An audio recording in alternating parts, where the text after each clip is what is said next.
किसी मुल्क में एक बादशाह था। उसके मुल्क के सभी लोग, चाहे अमीर हो या गरीब, सब उसे चाहते थे, सब उससे मोहब्बत करते थे। वह रोज सुबह अल्लाह का नाम लेकर उठता था और अपनी आहम के मसलों को हल करने में लग जाता। जिंदगी यूं ही गुजर रही थी कि एक दिन उसके मुल्क पर पड़ोसी मुल्क के राजा ने हमला कर दिया। उसके मुल्क को फतेह कर उसने बादशाह को कैद कर लिया। आहिस्ता आहिस्ता हालत पहले जैसे दुरुस्त होने लगे। नया बादशाह अपनी अहवाम का दिल जीतने लगा।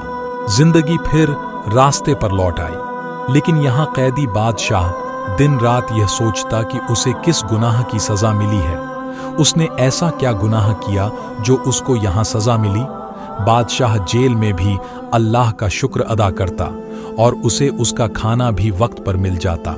लेकिन जब दोपहर का वक्त होता तो उसे अपने महल के शाही महल के चावल की खुशबू आने लगती, जिससे उसका मन मचल जाता।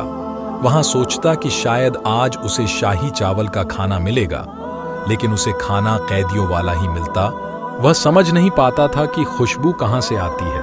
इसी तरह रफ्ता रफ्ता उस बादशाह को कैद में रहते हुए 8 महीने गुजर गए। इसी बीच एक दिन उस बादशाह को सुबह का खाना उसके वक्त पर नहीं दिया गया और दोपहर का खाना भी वक्त पर नहीं दिया। लेकिन उसे अचानक शाही चावल की खुशबू मुसलसल आने लगी।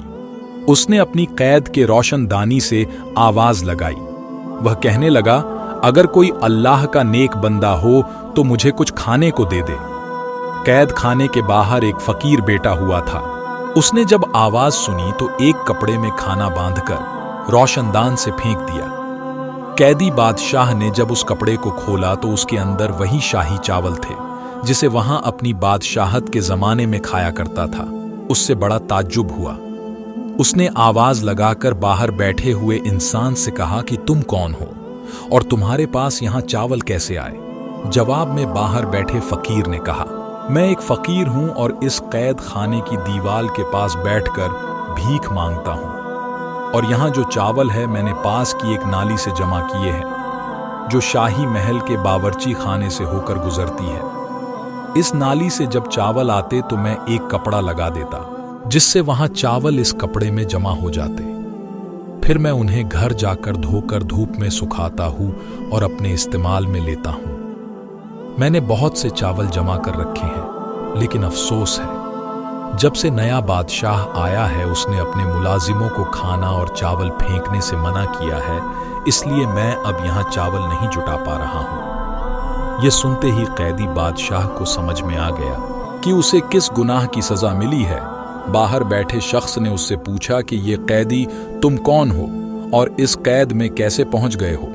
कैदी बादशाह ने जवाब दिया कि मैं वही पहले वाला बदनसीब बादशाह हूँ जिसे अल्लाह की नेमत जाया करने की वजह से कैद में डाल दिया गया है। मेरे दोस्तों, अल्लाह ताला की नेमत सिर्फ रोटी अनाज ही नहीं है, बल्कि अल्लाह ने हमें बहुत सी नेमत दे रखी है जो हम रोजाना की जिंदगी में इस्तेमाल करते हैं। हवा, पानी, बिजली, कपड़े वगैरह वगैरह, यहाँ भी अल्लाह की नेमत है।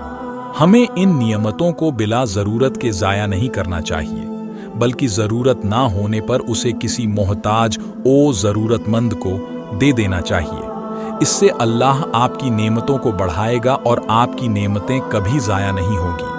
अगर वीडियो अच्छी लगी हो तो हमें जरूर लाइक, सब्सक्राइब करें और कमेंट बॉक्स में अपनी राय का इजहार जरूर करें।